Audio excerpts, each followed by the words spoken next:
Vocês hoje rapidamente sobre vista ou visão. Resolva como você vai viver.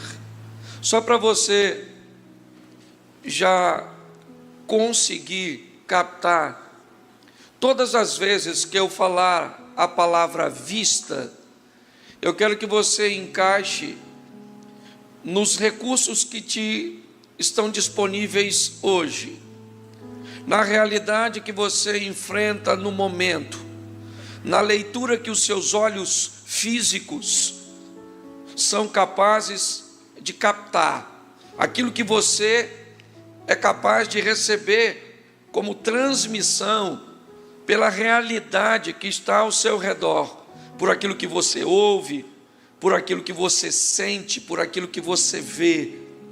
E todas as vezes que eu falar a palavra visão, eu quero que você pegue a ideia daquilo que você deseja, daquilo que você aspira, daquilo que os seus olhos não são capazes de contemplar ainda, mas é onde você pretende chegar.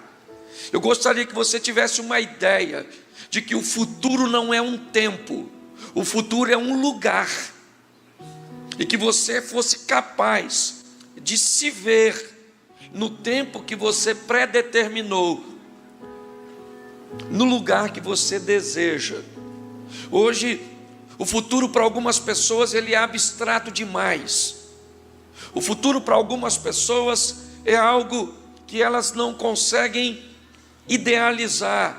E por isso, grande parte das pessoas não conseguem alcançar seus propósitos, não conseguem bater suas metas, não conseguem chegar onde desejam, porque estabeleceu para si um ambiente onde elas não conseguem visualizar, se ver no casamento que querem, se ver com os filhos que querem, na profissão que querem. Então, nós precisamos entender que a vida pode ser regida por uma visão, ou a vida pode ser regida por um par de olhos. E eu tenho observado na caminhada da maioria das pessoas que, se buscarmos viver por vista, o desânimo provavelmente vai ser algo muito real, num tempo muito próximo para a maioria de nós. Porque quando nossos olhos olharem os recursos, quando você olhar a situação atual do seu casamento, a situação atual do seu ministério, a situação atual financeira, se não houver em você uma visão, provavelmente você vai perder as esperanças. Porque na maioria das vezes, o ambiente ele é caótico, ele é desafiador. E eu sei, eu estou fazendo parte de um culto de campanha, e sei que muitas pessoas aqui estão à procura de um milagre, mas é importante você decidir, vista ou visão. No final a decisão é sempre de quem ouve a mensagem, mas é importante nós entendermos isso. E eu quero ler com vocês Mateus capítulo 6, verso 22 e o verso 23 diz assim, Mateus 6, 22 e 23: a candeia do corpo são os olhos, de sorte que se os teus olhos forem bons, todo o teu corpo terá luz. Se porém os teus olhos forem maus, todo o teu corpo será tenebroso. Se portanto a luz que há em ti são trevas, quão grandes trevas serão. Preste atenção nesse texto, pois é um grande alerta para nós. A mensagem que temos é a seguinte: se os teus olhos forem bons, se você não usar óculos, se você tiver uma visão perfeita, não precisar de lente, não tiver um estigmatismo, não tiver nenhum problema de miopia, não tiver problema nenhum na sua vista, sua vida vai ser maravilhosa. É isso que o texto está falando? Não. O texto, apesar de usar a vista, os olhos como exemplo, ele está falando de visão.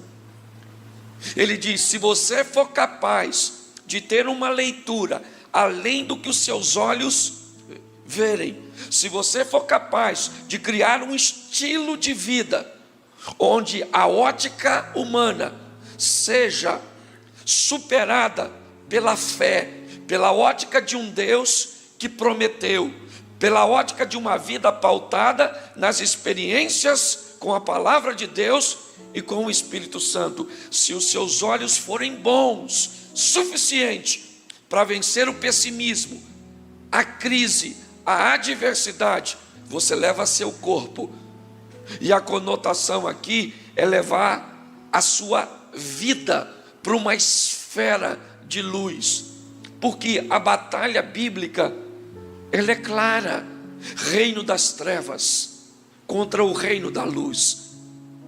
A palavra trevas tem uma conotação muito próxima da palavra ignorância, enquanto a palavra luz tem uma conotação muito próxima da palavra conhecimento. Quando a Bíblia diz que há uma guerra entre o reino das trevas e o reino da luz, ela está querendo simplesmente dizer que há uma batalha entre o reino da ignorância e o reino do conhecimento. Por isso a Bíblia diz que quando a verdade chega, ela traz luz, ela traz conhecimento, e o conhecimento liberta as pessoas da ignorância. O texto continua dizendo: se os seus olhos forem maus, seu corpo será tenebroso, sua vida será tenebrosa, se você não conseguir uma visão e continuar vivendo por vista. Mas ele ainda faz um alerta no final do texto, dizendo: há um perigo muito grande de você achar que está na luz e estar em trevas. Ele disse: se portanto a luz que há em ti são trevas, quão grandes trevas serão. Ele está dizendo: há uma coisa pior do que não estar na luz, é estar em trevas. Mas há uma coisa pior do que estar em trevas, é estar em trevas e não saber que está em trevas. É estar numa vida de ignorância, numa vida tão próxima e perto da fé, numa vida tão próxima e perto de uma fé alheia, onde você é capaz de olhar os milagres dos vizinhos, dos parentes, das pessoas que narram na igreja, mas isso é o mais perto que você consegue chegar de um milagre. Ele está sempre perto de você, mas nunca na sua casa, nunca na sua família, nunca nos seus negócios. Quando nós falamos de luz, de ampliar a visão, vamos voltar um pouquinho, para os nossos ancestrais. Vamos imaginar o que acontecia com o homem quando o sol se punha, quando as trevas tomavam conta do mundo. Isso acontece hoje do mesmo jeito. É que as companhias elétricas, afastaram o problema. Mas vamos esquecer esse ambiente moderno e vamos lembrar um pouco. Vamos voltar. Quando o homem tem contato com fogo, e o fogo de uma fogueira. Esse foi o primeiro fogo. Um fogo num ambiente estático, ele não era móvel. E ele dava margem às pessoas de enxergar apenas alguns metros. A habilidade de viver nas trevas e de viver à noite pela luz da fogueira era algo extremamente limitado. Talvez 2, 3, 5 metros, dependendo do tamanho da fogueira e da altura das chamas. Mas o próximo passo aconteceu e o homem conseguiu construir uma tocha. A tocha dava a possibilidade a ele de caminhar agora e de ir um pouco mais longe do que a fogueira lhe concedia. E agora, munido de uma tocha, ele poderia se deslocar um pouco mais. Mas ela apagava com facilidade. O tempo passou e o homem descobriu o óleo, o azeite, o combustível. E o combustível agora dá ao homem uma luz, capaz de levá-lo além das limitações da fogueira, além das limitações da tocha.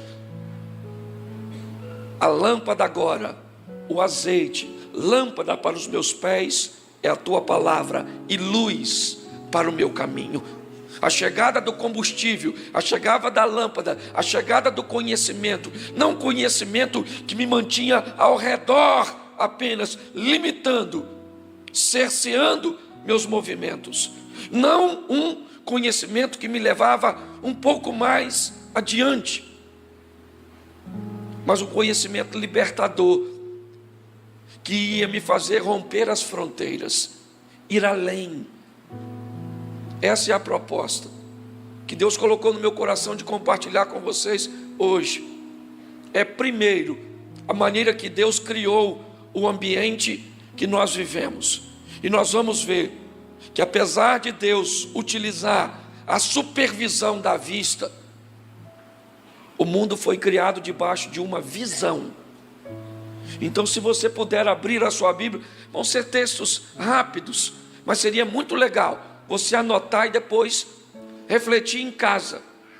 Então dá uma olhadinha na base da criação. Romanos capítulo 4, verso 17. Romanos 4, 17.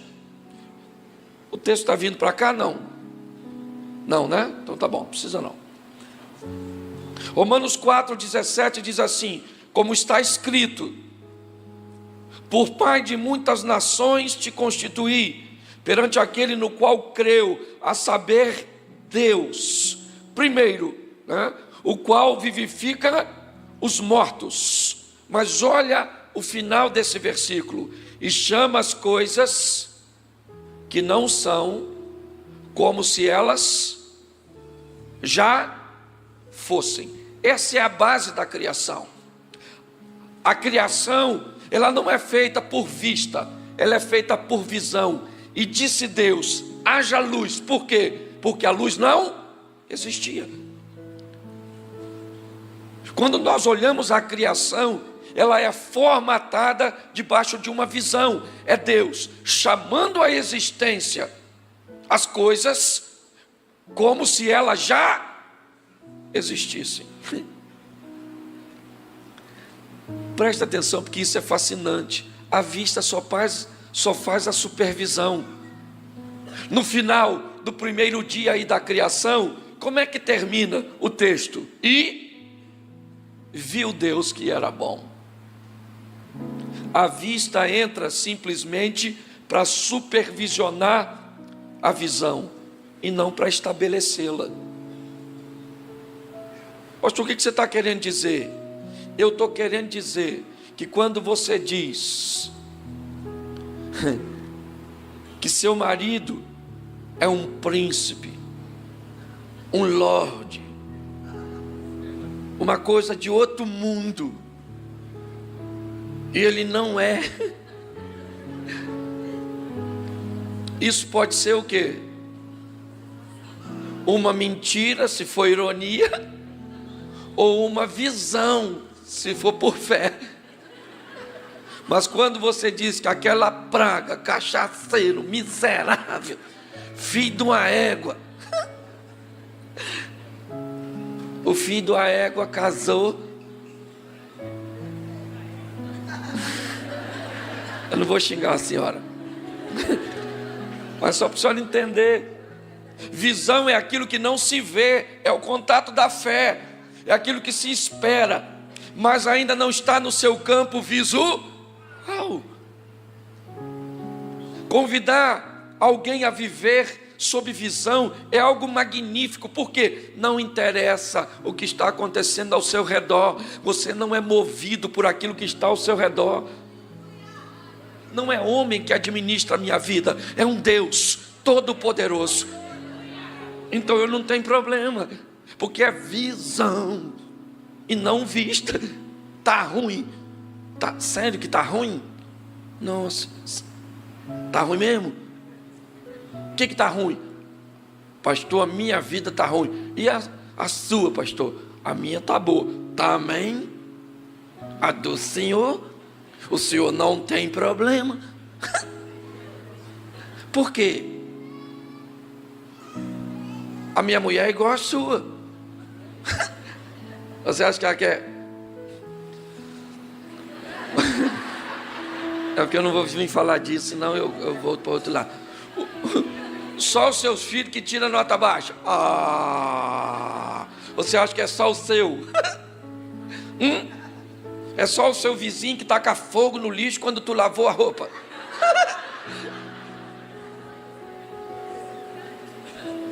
Problema é coisa que todo mundo... Agora você precisa entender sobre qual visão você vai estabelecer a sua vida. Então, quando eu olho para a criação, eu vejo um Deus criando sobre uma visão e chamando a existência tudo como se já existisse. É um modelo a ser copiado. E depois de tudo feito, ele supervisiona e diz o texto: e viu Deus que era bom. Então eu quero te mostrar algumas pessoas que resolveram viver entre visão e vista, e algumas delas se atrapalharam um pouco, e não é tão diferente de nós.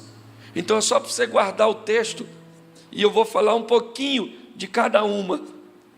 E eu quero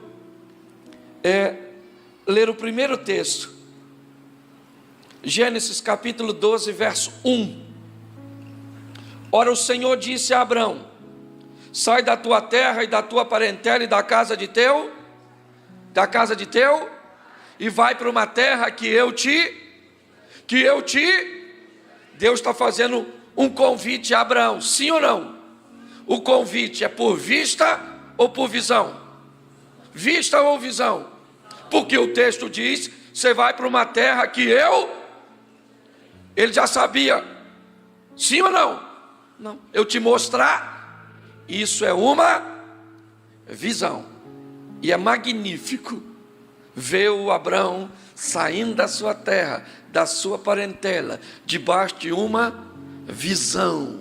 Que legal, 75 anos de idade tinha o Abrão quando sai, debaixo de uma, é bonito, é ou não é? 85 anos, 10 anos depois, a vista começa a comprometer a visão. Sara olhou para ela, menopausa tinha passado, as rugas. Sara olhou e falou: tá ruim essa carcaça para produzir. O que ela esqueceu é que ela não ia produzir por causa da vista, ela ia produzir por causa de uma. Mas quando o tempo passa, a gente se atrapalha. Sara ou Sarai chama Abrão e diz: Abrão, meu filho, nós já estamos atravessando o cabo da Boa Esperança. Eu não sou mais uma garotinha, como diria Cássia Eller. Eu não é. E você também não é mais um rapaz. Abrão, deita com Agar, a egípcia, para a gente ter um filho. É a vista jogando a visão por ralo. Deixa eu falar uma coisa para você. Aquele que prometeu é fiel para cumprir. Cuidado para nós não nos atrapalharmos. Tem gente enfiando os pés pelas mãos, fazendo tudo errado. E agora a vista de Sara já está comprometida, e ela vai comprometer a de Abrão, porque ninguém coloca na minha cabeça que Sara naquele momento provavelmente com 75 anos de idade ela, 85 ele. Você acha que Agar tinha quantos anos? 70. Era para gerar um filho. Uma moça nova, provavelmente 20 e poucos anos, uma idade boa de produzir. E Sarai coloca Agar diante da vista de Abrão. Abrão olhou para Sara, olhou para Agar, olhou para Sara e falou para Sara: vou fazer esse sacrifício.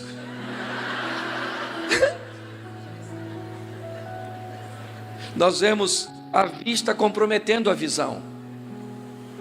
Hoje muitas pessoas vivem isso, não na história de Abraão, mas na história de seus sonhos, onde você almeja ou projetou algo expressivo e significativo para você, mas quando você faz a leitura do ambiente atual, você não consegue ver.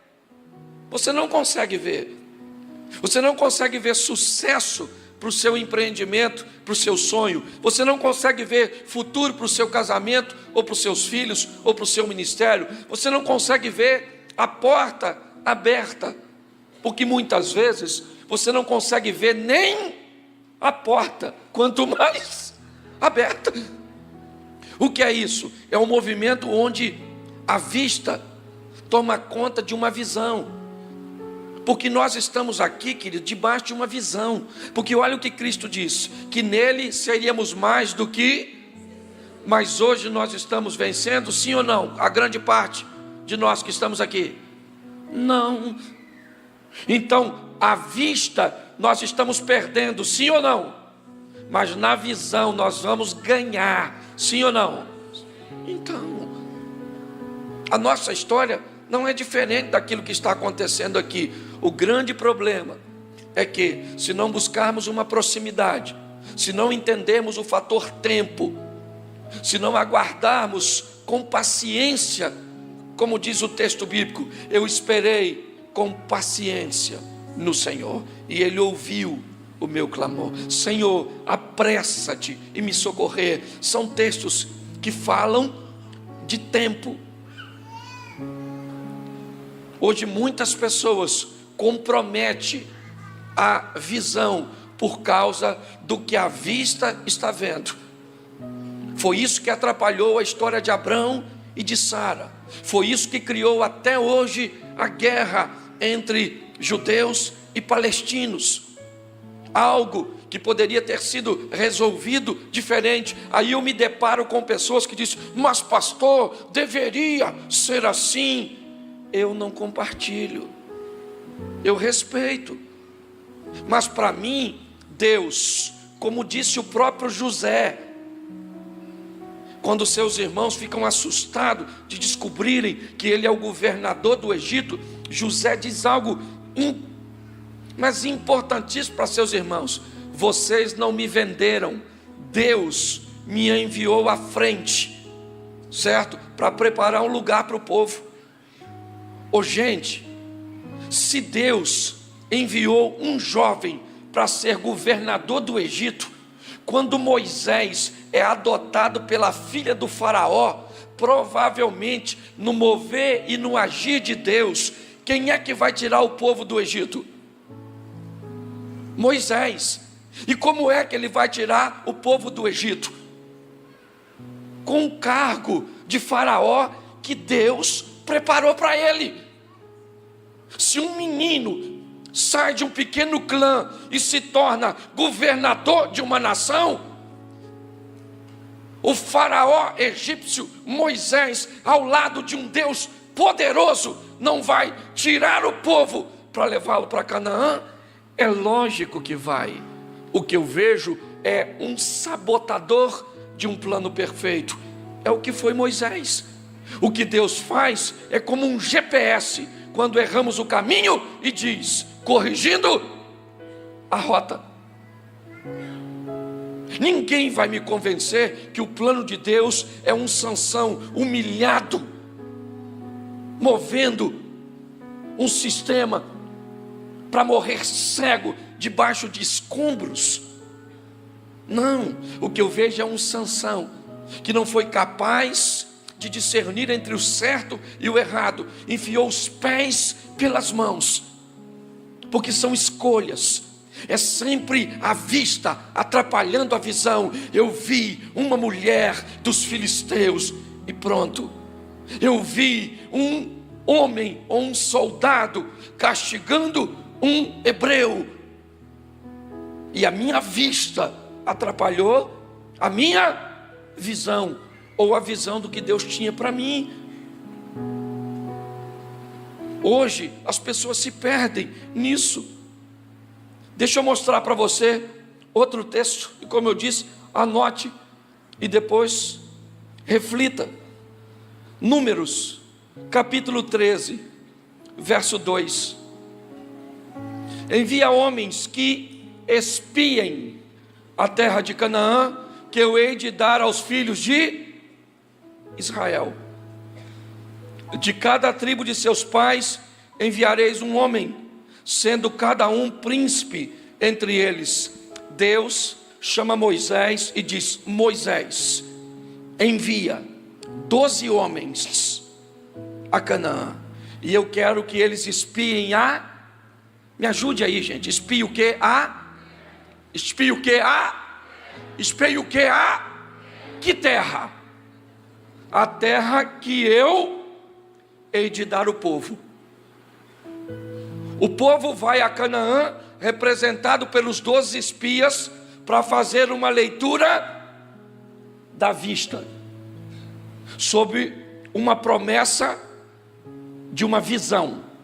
Vocês vão olhar uma terra que não é de vocês, que não está desabitada, mas que eu vou dar a vocês. Não foi isso?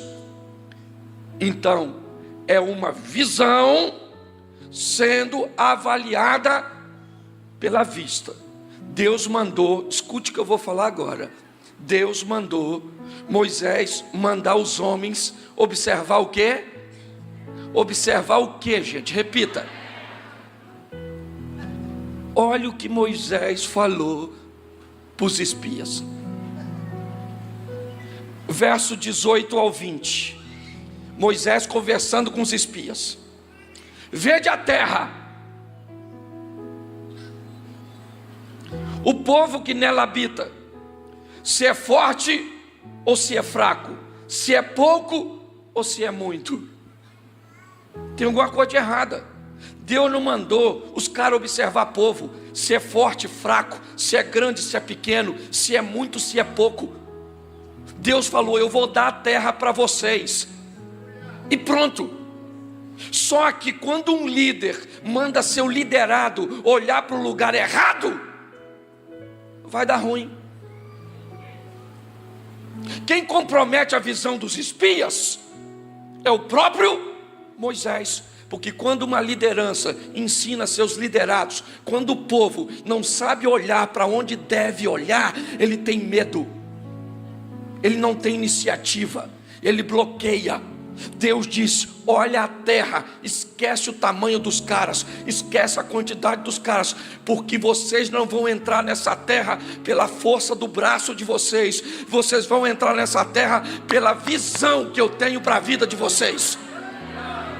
Nós não vamos vencer por nosso mérito, nós vamos vencer porque Deus disse que nós nele seríamos vencer. E isso não nos exime de nossas responsabilidades, de trabalho, de agir, de iniciativa. Até porque, se isso anulasse a nossa parte, nós não teríamos condições de sabotarmos os sonhos. Mas quando Moisés diz: olha o povo, se é grande, pequeno, fraco ou forte, 12 camaradas vão lá. E 2 camaradas voltam conseguindo enxergar a visão. Mas 10 camaradas vêm contaminados por sua vista. Josué e Caleb diz: a terra é boa, ela é nossa, Deus vai nos dar, é isso aí. Mas 10 homens olham e diz: os caras são grandes, os caras são fortes, os camaradas são muito, Você quer olhar para onde? Para o tamanho do seu problema? Fique olhando, e ele vai engolir você. Agora apresente para o seu problema o tamanho do Deus que você serve. Você sabia que muitas pessoas vão ao médico, e o médico pega um diagnóstico de câncer e diz para a senhora: lamento muito, minha senhora, a senhora deveria ter vindo antes. Provavelmente essa célula cancerígena começou a se desenvolver há mais ou menos uns 10 anos atrás, e agora não tem mais jeito. Menino ou menina, você já não viveu com esse câncer há 10 anos? Por que não falar para o câncer: menino, você estava aí tanto tempo, e a gente até já estava se dando bem. Então, se você quiser sair é bom, se não quiser, nós vamos continuar vivendo junto. Agora, sabe o que é mais triste? É que pessoas são capazes de conviver muitos anos com uma doença que não sabe que tem, e o dia que descobre, morre 3 semanas depois. Porque o emocional, a vista da pessoa já vê um caixão. Nossa, aí você vai conversar com os amigos: sério, menino, descobriu. Onde é? Estômago? Menino, meu vizinho morreu semana passada. Aliás, a família dele foi dizimada pelo câncer. É vista atrapalhando a visão.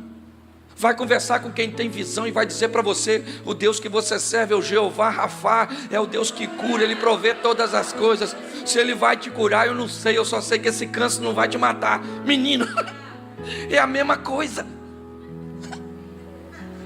Curar ou não morrer. Aí as pessoas falam: pastor, o senhor é doido. Doido é as pessoas que estão morrendo, podendo viver, podendo sorrir e estão chorando, podendo ser felizes e estão sofrendo. Você sabe por que a maioria das pessoas gosta de me ouvir? Não é porque eu tenho uma excelente retórica, não é porque eu sou um pastor profundo das escrituras.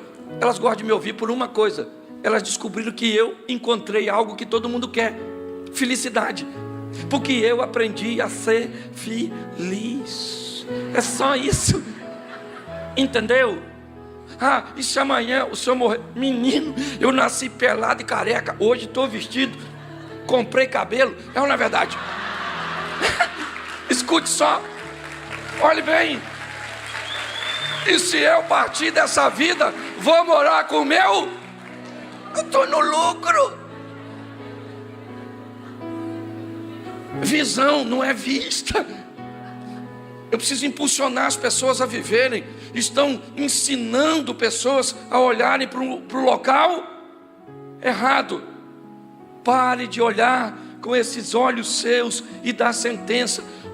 Olhe com a ótica de Deus. Posso ouvir um amém, igreja? Amém. Vamos lá. Só rapidinho, já vou acabar com anestesia. Quando você vê, já acabou. 1 Samuel capítulo 17, verso 24. Porém todos os homens de Israel, vendo aquele homem, repita comigo: vendo aquele homem. Isso. Que homem era esse? Golias. Um cara de aproximadamente 3 metros de altura, matador profissional, chefe de grupo de extermínio. Uma realidade bem forte do ambiente carioca. Escute só. Aquele cara grandão. Todos os homens de Israel olhavam para quem? Para o gigante. E quando eles olhavam para o gigante, o que o cara é? Invencível. Um belo dia, chega um rapazinho, vê o cara grandão, e o cara faz um desafio que já faz há 39 dias. Esse é o 40º, e todo mundo está olhando para quem? Me ajuda, gente. Eu vou pedir o pessoal que está lá fora para falar. Estou olhando para um. E agora melhorou. É só falar que os outros vão fazer, que você fica com medo de envergonhar você, né? Aquele cara grandão. Davi chegou, falou: qual é a parada? O cara lá gritou: tem algum homem aí para vir num duelo comigo? Davi falou: qual é a parada aí? Quem matar aquele cara lá ganha o quê? Alguém falou: casa que a filha do rei não paga imposto e fica rico. Falou: ninguém matou ele ainda? Esse cara não é o problema, isso é a solução de qualquer um que não gosta de trabalhar, é ou não é? Ficar rico numa batalha só. Só que a diferença de Davi para os homens de Israel é que Davi diz algo fantástico. Todos os homens de Israel olhavam para o gigante e sentiam. Davi olhou para o gigante e falou: quem é esse incircunciso? Pensa que é. Para Davi ele não era um gigante. Para Davi ele era alguém que não andava com Deus, sem aliança. E o miserável do Golias ainda é burro. Amaldiçoou Davi por todos os seus deuses. Quando Davi escutou isso, Davi deve ter falado: eu sou descendente de Abraão. Todos aqueles que te abençoarem serão, e quem te amaldiçoar será. Davi falou: tu acabou de morrer, maluco.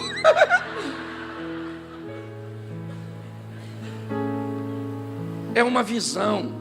Para quem tinha vista, ele era um gigante. Para quem tinha visão, ele era um sem aliança, um sem Deus. É isso que nós precisamos buscar colocar na nossa mente. Nós não estamos sozinhos. Jesus disse: estarei convosco. Quando? Todos os dias. Isso inclui hoje. Isso inclui no momento daquilo que você está enfrentando, talvez uma das suas maiores dores ou perdas. Você não está sozinho. Deus está com você. O Espírito Santo está conosco. Enfia essa visão na sua cabeça. Vá para casa e olha para aquele filho seu, com o olho vermelho, comendo tudo dentro de casa.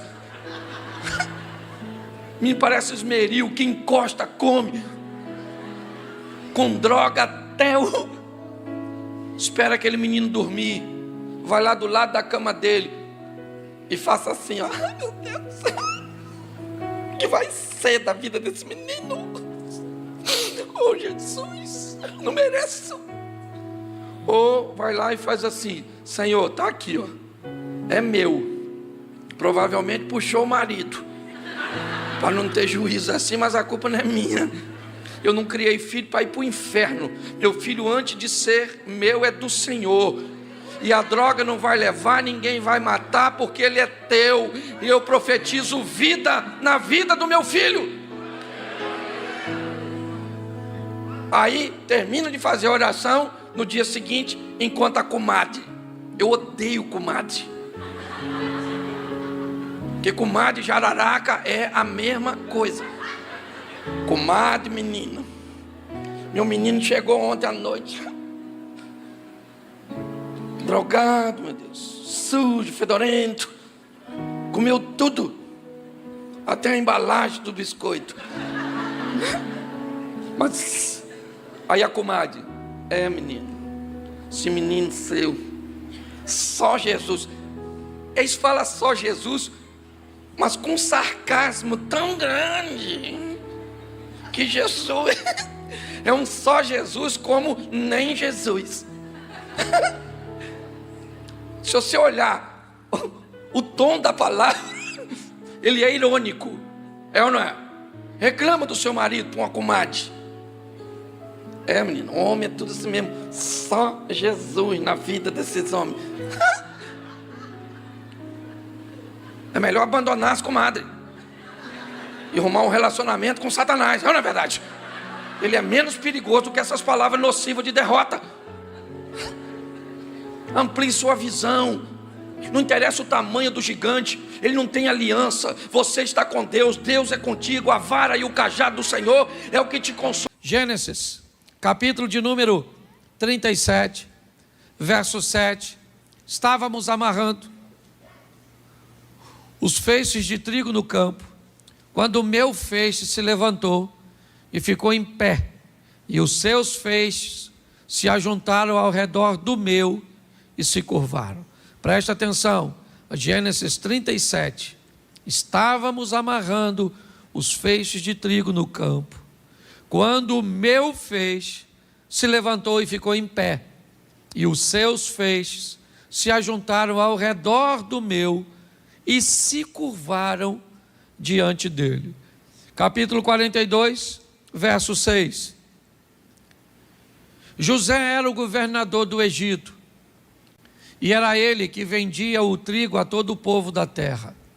Por isso, quando seus irmãos, ou quando os irmãos de José chegaram, curvaram-se diante dele com o rosto em terra.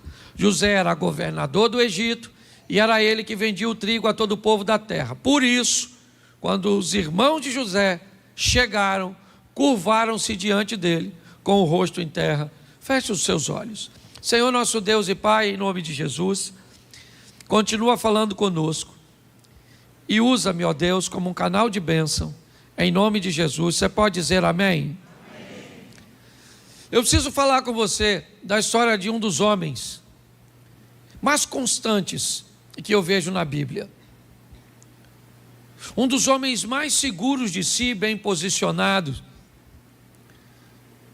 E a história de José é uma história inspiradora, porque mostra como alguém deve se posicionar para que se cumpra na sua vida aquilo que Deus disse que se cumpriria. Quando nós vemos Deus prometer algumas coisas, nós achamos que a promessa por si só é poderosa para cumprir-se. Isso não é verdade.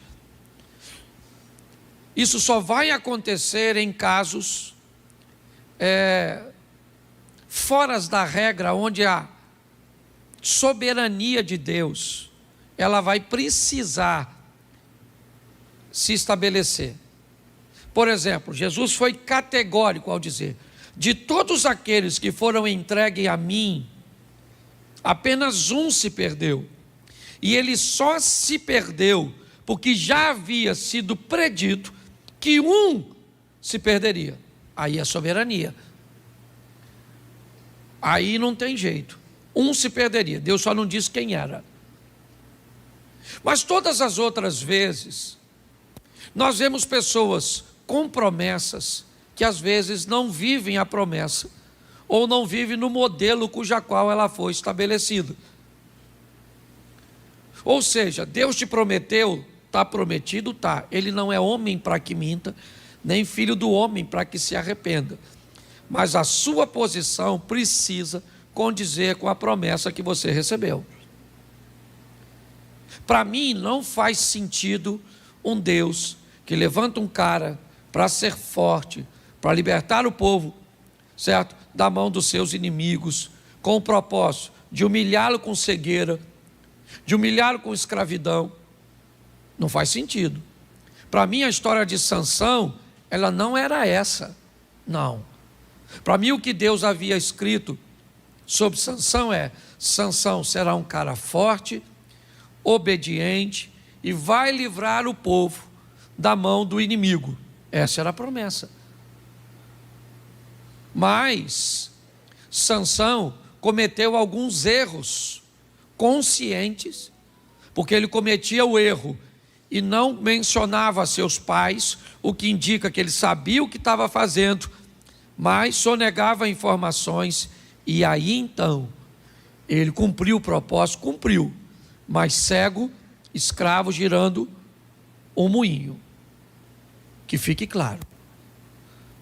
Quando nós olhamos a história do povo no Egito, a história de José ou de Moisés, me parece também que não continha 10 pragas. A história original, lembra quando alguém vai conversar com Jesus lá no Novo Testamento e pergunta sobre divórcio, e Jesus disse assim: mas não foi assim desde o princípio? Não era desse jeito, alguém mudou. Me parece que a história da libertação era ou José se torna governador e leva o povo, e eu então preparo um faraó para tirar o povo. Quando Moisés mata o egípcio e aborta a missão, Deus corrige a rota, refaz o plano, que era libertar o povo. Esse era o plano, e o plano vai se cumprir, de um Moisés que vai sofrer no deserto, que vai passar por uma série de adversidades que não era necessário segundo o plano original. Muitas pessoas levam para si um nível de vida extremamente ruim, uma trajetória cheia de dores, de percalços, de crise, de perdas, e não precisava ser desse jeito.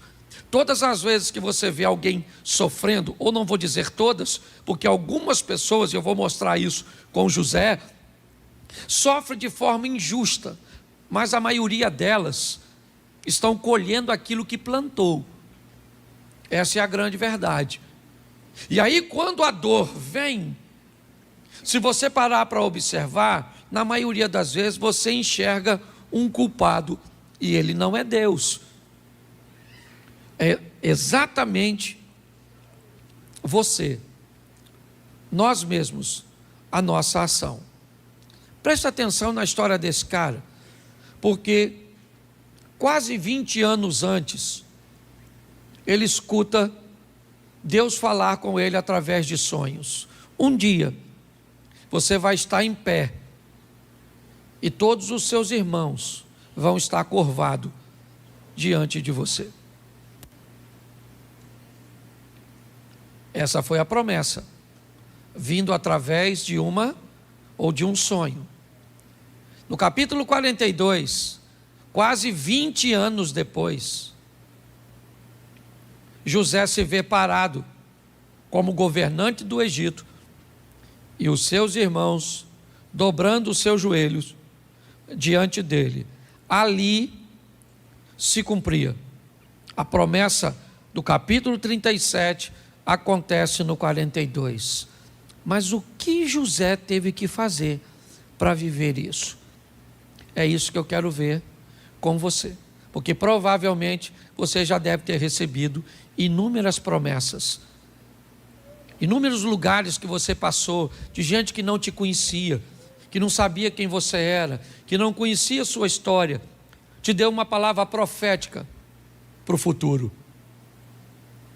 e você, preso a essa palavra, ou não, você olha para seu futuro hoje e diz: cara, não se cumpriu nada, nada aconteceu. Então dá uma olhadinha aqui na história dele. Eu vou contar rapidinho, são 22 minutos que eu tenho, eu não vou passar do horário.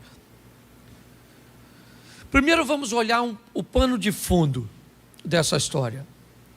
Raquel é uma mulher que tem um sonho de ter filho, porque não tem. Você não precisa sonhar com aquilo que você pode realizar com facilidade. Bila, Zilpa,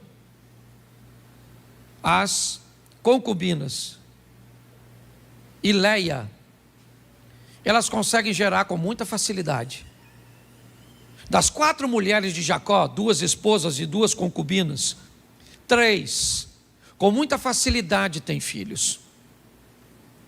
Uma só não tem. Quem é? Raquel. O que Raquel sonha? Em ter filhos.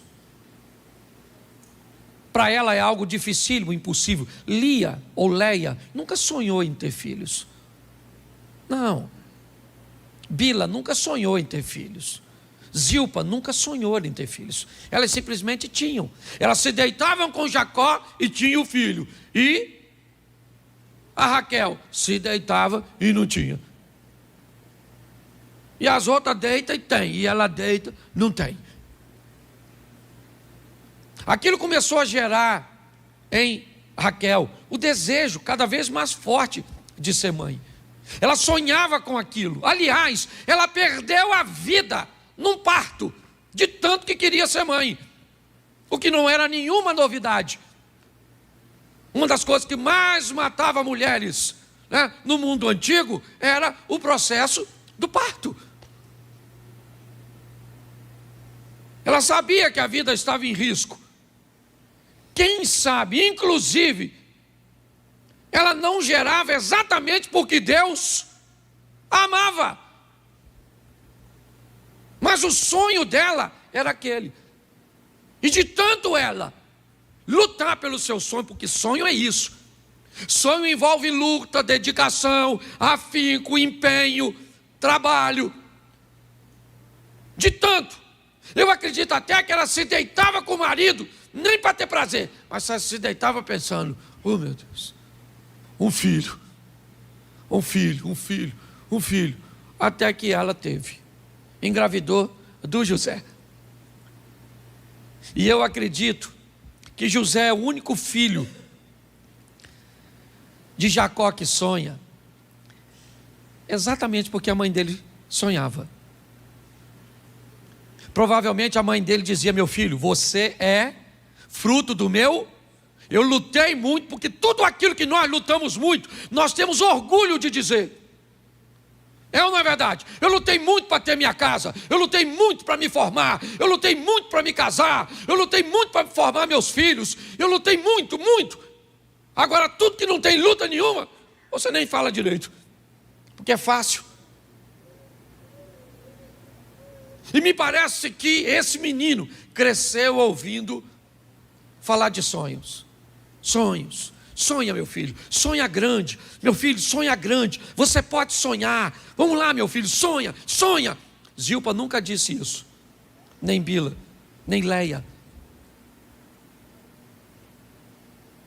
Mas José ouvia isso de sua mãe. Com certeza. Ele começa então a sonhar em ser grande. Aliás, seus irmãos o invejavam simplesmente porque ele sonhava. Tem gente que se incomoda só de você pensar em ser grande, só em você pensar em conquistar. Você nem alcançou ainda, e tem gente que já não gosta da sua vontade de ser, porque fica com medo de você conseguir. Você já notou isso? Quando você fala, eu vou fazer uma reforma na minha casa, você não tem grana, o que é isso? Um sonho. Você pode notar que tem gente que já não gosta, porque não consegue fazer na dele. E José começa a sonhar, mas o sonho dele é muito esquisito, porque ele sonha que os irmãos vão se curvar, e os irmãos não iam muito com a cara dele não. Essa é a grande verdade. A primeira coisa nessa vida que eu quero te impulsionar hoje, é passar a andar com quem é sonhador. Porque todas as vezes que você anda com gente que sonha, a pessoa começa a contar o sonho e te empurrar para frente também. E você sonha com o quê? Ah, eu não sonho nada não. Pô, cara, tem que sonhar com alguma coisa, pô. Fala aí uma coisa que você deseja muito, mas que é impossível. Ah, eu desejo comprar uma bicicleta. Ô, maluco, isso aí não precisa de sonho. Isso aí você precisa de trabalho. Arruma um bico. Entendeu? Trabalha quando você arruma uma bicicletinha, compra primeiro uma usada, depois você pula para uma nova, uma bicicleta zero. Ah, pastor, mas eu tenho vontade mesmo de andar numa Mercedes. Aí é sonho. E sonho bom, louvado seja Deus. Quem aqui gostaria de andar numa Mercedes, daquela zerinha assim? Isso, tem gente que nem levantou a mão. Isso aí. Porque provavelmente deve ser um Lamborghini, uma Ferrari, um Porsche, Mercedes é pouco. Certo? Mas preste atenção. Anda com sonhador, com quem sonha. Às vezes eu estou numa roda com amigos, nós começamos a falar o que vamos fazer na igreja. Aí você fala um negócio, você vê o olho do outro brilhar. Porque ele já quer que você termine de falar para ele falar do sonho dele. Entendeu? Se você contar, por exemplo, que está esperando um homem bonito, inteligente, rico, para uma mulher que não sonha, ela vai falar, você é louca, garoto. Esse homem não existe, se existir, já está casado.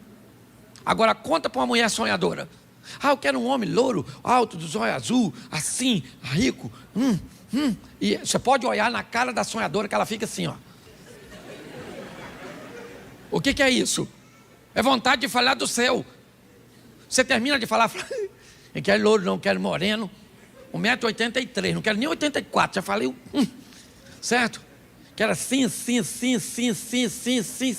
Agora, conta seu sonho. Fica andando com quem não sonha. Só anda com cabeça de bagre. Está lá. Ele começa a sonhar, só que ele sonha muito alto. E o texto diz que os irmãos dele têm um comportamento muito ruim. Você quer realizar seus sonhos? Aprenda uma coisa, sempre vai ter perto de você gente com comportamento ruim. Onde? Em tudo quanto é lugar. Na igreja tem gente com comportamento ruim? Tem? Pois é, tem. Na sua família tem gente com comportamento ruim? Tem? No seu trabalho tem gente com comportamento ruim? Sangue de Jesus tem poder. Na sua universidade, na sua escola tem gente com comportamento ruim? No seu ciclo de amizade tem gente com comportamento ruim? E aí, querido? Como é que você faz? O texto diz que José está vivendo num ambiente onde o comportamento é mau, mas ele se mantém firme, porque ele não é todo mundo, ele sabe quem ele é. Então sempre vai ter gente perto de nós para nos dar um exemplo negativo, mas é você que diz se vai ou não vai seguir. O José está lá, os irmãos dele estão vacilando, e o José está lá. Pô, mas todo mundo está fazendo, mas eu não sou todo mundo. Mas todo mundo está, mas eu não sou todo mundo, porque eu não faço o que todo mundo. Não faço. Aí começa a acontecer um problema. Por quê? Quando você se comporta diferente de todo mundo, ou todo mundo sai da sua vida, ou você sai da vida de todo mundo. Porque não cabe mais, fica um negócio assim desconectado. O ambiente não é mais para você, ninguém te chama mais para o churrasco, ninguém te chama mais para a festinha, porque agora tu não bebe, tu não fala palavrão, tu não faz fofoca, tu anda vestidinha. Entendeu? Tu não gasta mais dinheiro. Ou seja, agora não cabe mais, porque são dois mundos, sim ou não?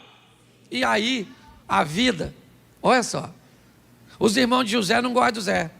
Por quê? Porque o Zé é diferente, e todas as vezes que você é diferente, você fica feio.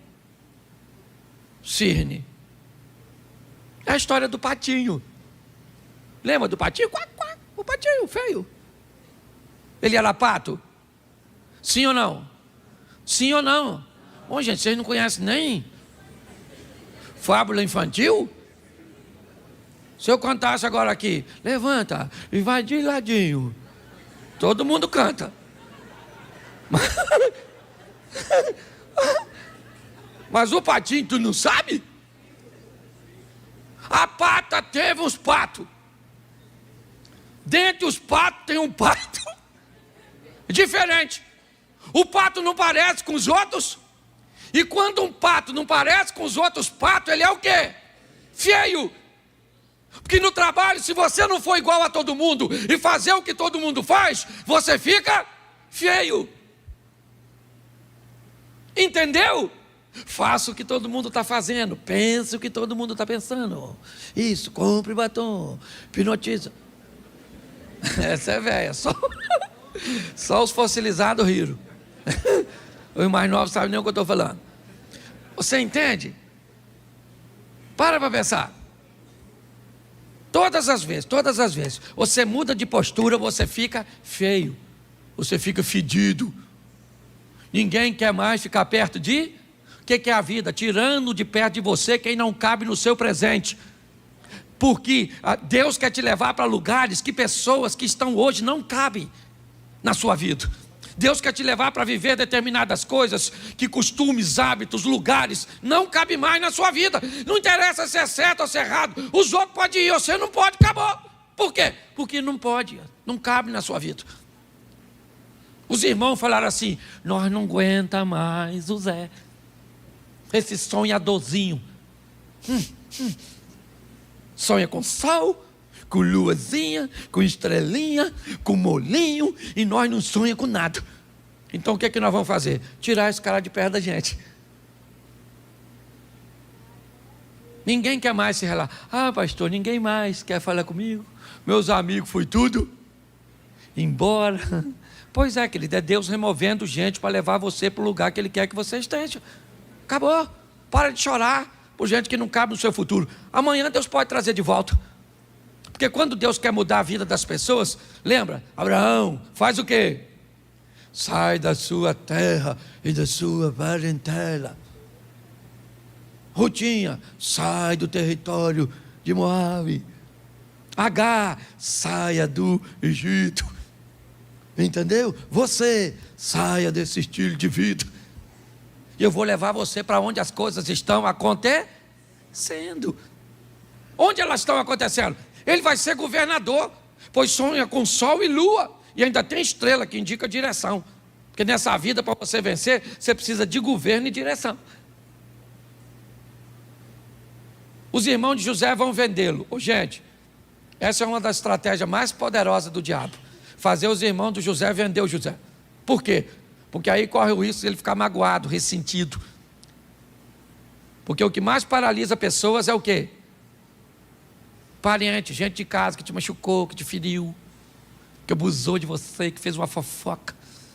Nossa, você fica tão sentido com isso. Está assim de gente, ó. Sabe qual é um dos maiores problemas hoje comportamentais na igreja? Paternidade. Sim, a ausência ou a presença de alguns pais tóxicos é o que mais deforma a pessoa. Parente. Os irmãos de José venderam José. Perguntinha básica: José queria ir para o Egito, sim ou não? Sim ou não? Mas ele foi? Ele foi? Foi. Vocês estão melhor que o primeiro grupo. Quando eu usei a frase nesse tom, ele foi! Todo mundo ficou quieto no primeiro culto. E eu já faço de propósito para saber o quanto você sabe sobre o que você pensa que sabe. O José foi para o Egito, mas ele queria ir. Mas ele foi, mas ele queria ir. Mas ele foi, mas ele queria ir, mas foi. Porque às vezes, o que a Bíblia está dizendo? A Bíblia está dizendo que às vezes você vai para lugares que você não quer ir. Você vai viver coisas que não quer viver. Mas quando a vida te levar para lugares que você não quer ir, leve Deus como seu companheiro de viagem. Fala para Deus: vão comigo. Ele foi vendido para o Egito. Raquel foi com ele. Jacó foi com ele. Mas quem foi com ele? E que se Deus for contigo, meu filho, onde você estiver, a prosperidade tem que vir atrás de você. Olha só. Ô, gente, depois você lê a história do José. Poucas vezes, ou basicamente nenhum registro, você vai ver desse cara orando. Pastor, agora o senhor abusou. O senhor está dizendo que o crente não tem que orar? É lógico que não, orar e sem cessar, está lá. Mas presta atenção, quanto mais besteira você faz, mais oração você tem que mandar para cima, para corrigir o que você fez embaixo. A não ser que as suas orações sejam só de agradecimento. Senhor, muito obrigado, Senhor, muito obrigado, Senhor. Louvado seja o teu nome, Senhor, muito obrigado. Teu nome é exaltado, louvado seja o teu nome. Não estou precisando de nada. Só vim aqui para agradecer, louvado seja o Senhor. Quem é que ora assim? A maioria é me dá. Estou precisando, o Senhor precisa do milagre, culto milagre. Abre a porta, rasga o céu, abre a porta na terra, envia pessoas, envia isso, envia aquilo. Senhor, estou precisando. Pode notar que é só para corrigir besteira que a gente fez. Pensa num cara maneiro, o Zé. Viveu a vida certinha. Pensa numa vida que, não vou dizer que ele não teve dor, mas todas elas tiveram um propósito. Você não vai ver esse cara sofrendo com filhos como Davi sofreu. Você não vai ver esse cara sofrendo com filhos como Samuel sofreu, como Eli sofreu, como Moisés sofreu, como Isaac sofreu. Não, a postura de José sempre foi uma postura muito ordeira, muito certinha, e isso facilitou demais a vida dele. É isso que eu quero que você entenda. Ele agora está indo para o Egito, é verdade. E por que é que ele está sendo vendido? Não porque fez besteira, muito pelo contrário. Ele está indo para o Egito por quê? Porque o seu comportamento é acusador demais. Ô pastor, mas o José nunca acusou seus irmãos. Querido, não seja tolo. Todas as vezes que você é honesto no meio de corruptos, você não precisa falar nada. Todas as vezes que você é fiel no meio de infiéis, você não precisa falar nada. Está todo mundo de olho em você. Quando você prospera num ambiente onde ninguém prospera, você não precisa falar nada. Está todo mundo olhando para o seu casamento, para a sua vida, para os seus filhos, para o seu negócio, para a sua caminhada de fé. E vão te perseguir, mesmo que seja sem palavras. Porque você tem vida. E vida fala mais do que palavras. Os irmãos vendem José. Mas quando ele chega no Egito, o texto diz: e Deus era com ele. E esse cara começa a prosperar. Sim, ele prospera. Por quê? Porque vive corretamente. Ah, mas ele foi vendido. Tá bom, cara, tá bom. Ele não queria ir, mas foi. A vida vai te levar. Vai tirar de você coisas que você não gostaria de perder. Vai trazer para a sua vida coisa que você não gostaria de estar perto. Vai te dar funções que você não gostaria. Vai tirar funções que você gostaria.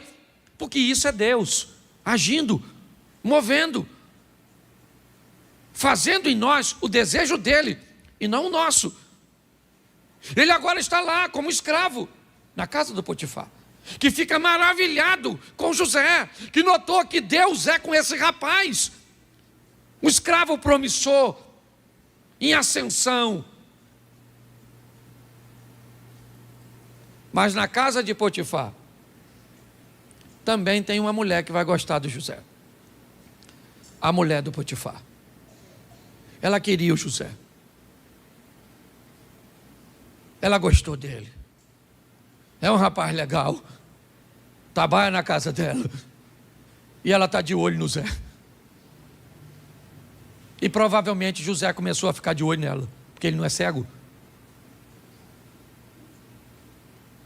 E a mulher do Potifar quer o José. Ela falou: Zé, vem deitar comigo. O Zé falou: não, maluco, não vou pegar você não. Ela falou: me pega, Zé.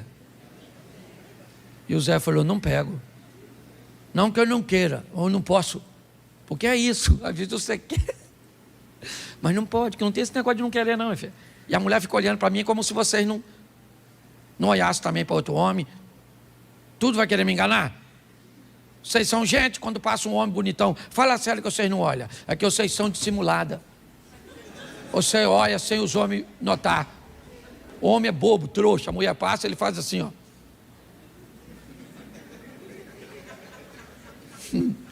Mulher nada. O homem vem na direção, ela faz assim, ó.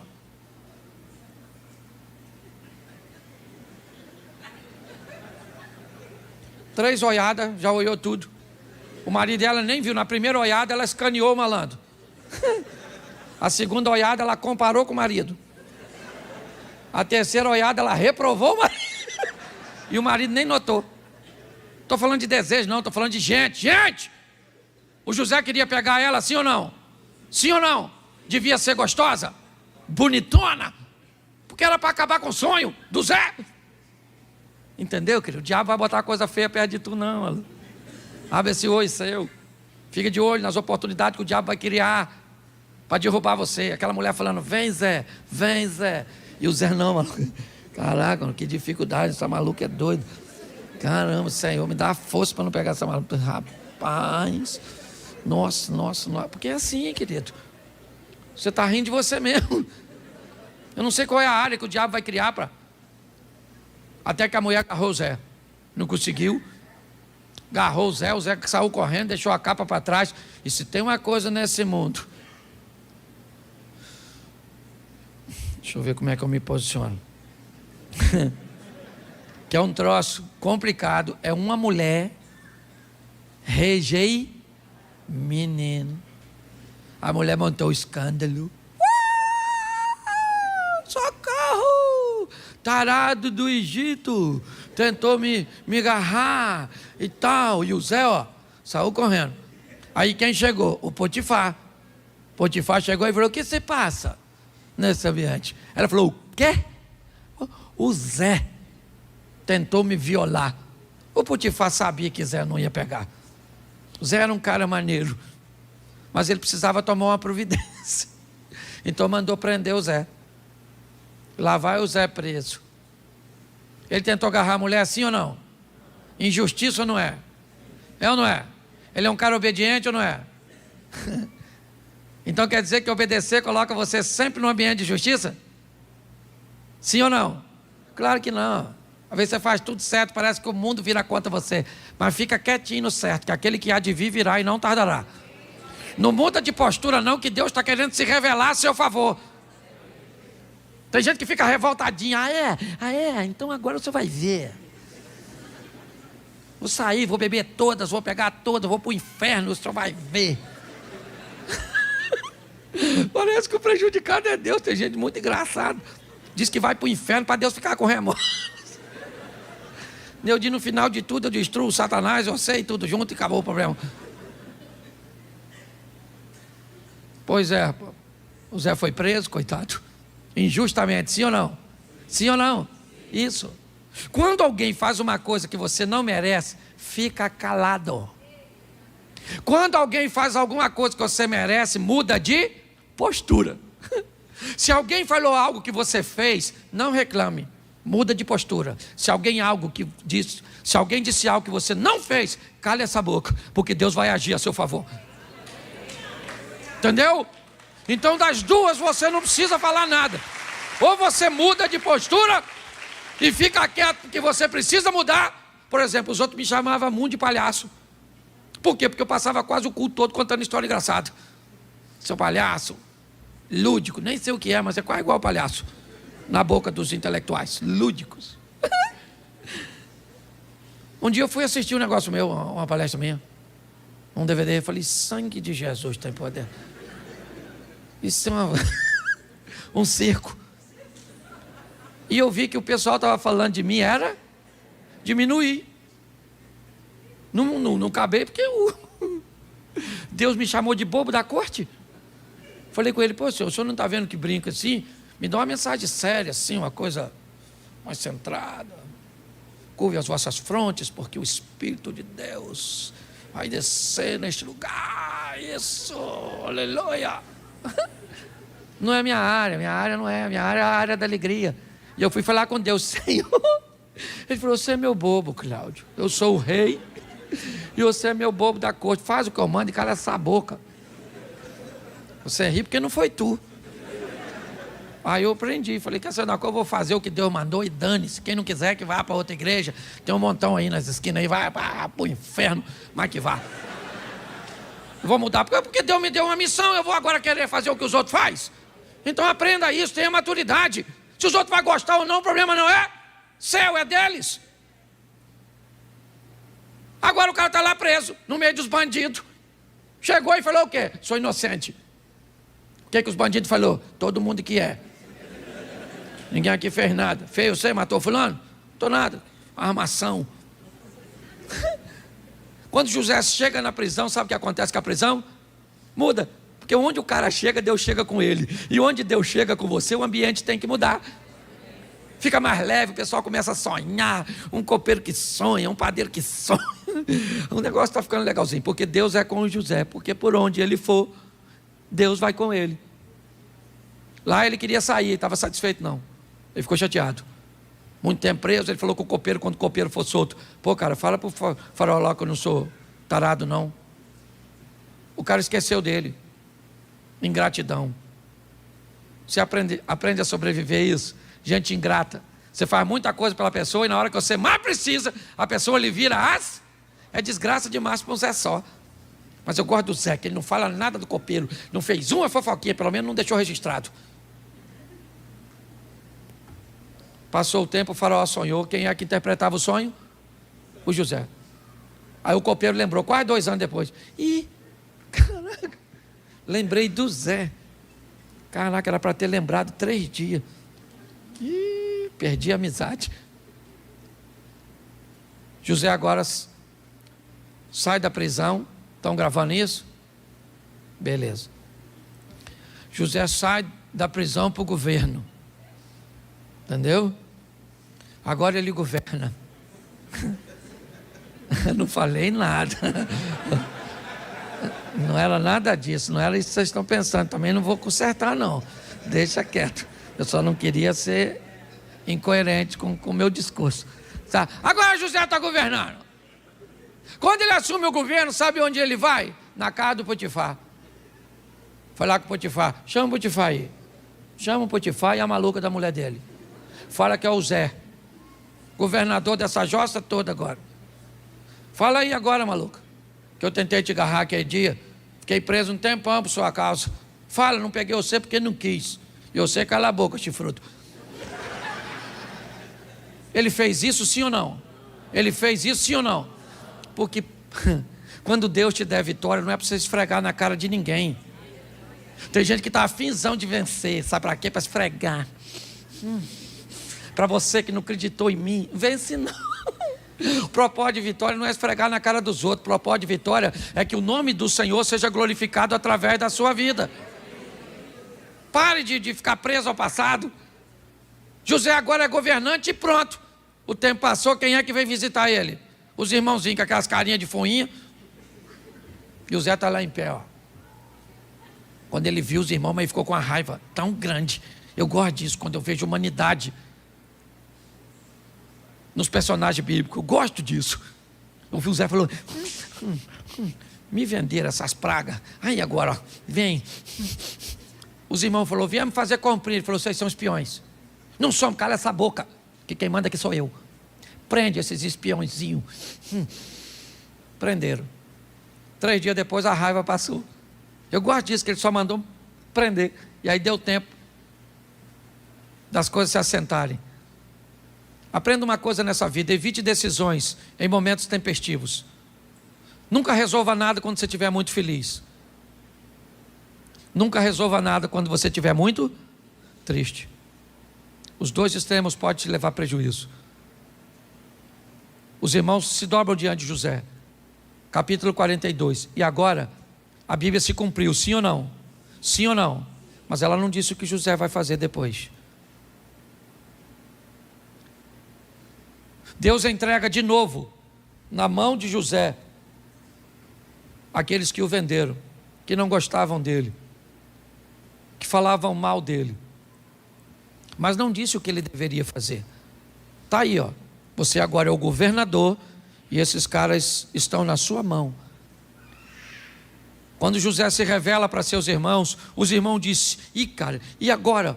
O que ele vai fazer conosco? E José disse, calma, vocês não me venderam, foi Deus que me enviou na frente para esse momento.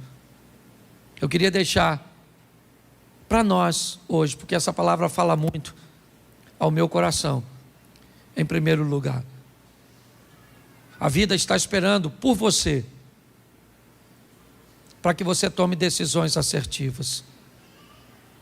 Todas as vezes que você toma decisões erradas, inevitavelmente o erro, ele vai pegar você. Não tem jeito. Jacó traiu Esaú. Ao invés de consertar, ele foge. E quando ele foge, Esaú não está lá, mas ele se encontra com Labão, que também vai traí-lo. Você merece uma vida melhor. Não é essa a vida que Deus escolheu para você. O que eu e você precisamos fazer, e eu levei muito tempo para aprender isso, foi só começar a corrigir minhas decisões, minhas palavras, minha postura, meus impulsos, e eu comecei a ver que os meus problemas diminuíram. É como se o diabo tivesse deixado a minha vida. Só que eu descobri que na verdade ele nunca esteve na minha vida. Quem estava lá fazendo besteira era eu. Quando Cláudio parou de fazer besteira, as coisas mudaram. Saia daqui para viver uma vida que inspire outras pessoas a viverem com Deus também. Isso não vai diminuir sua oração. Não. Ela deve acontecer todos os dias. Mas pode ter certeza de uma coisa: a pauta da conversa vai ser diferente. Você vai ter mais tempo para agradecer, para reconhecer. Tem gente aqui vivendo isso hoje. Se você caçar o diabo, você não acha. Se achava indecisões, insegurança, uma série de coisas. É isso, essa é a nossa proposta, é a proposta da igreja.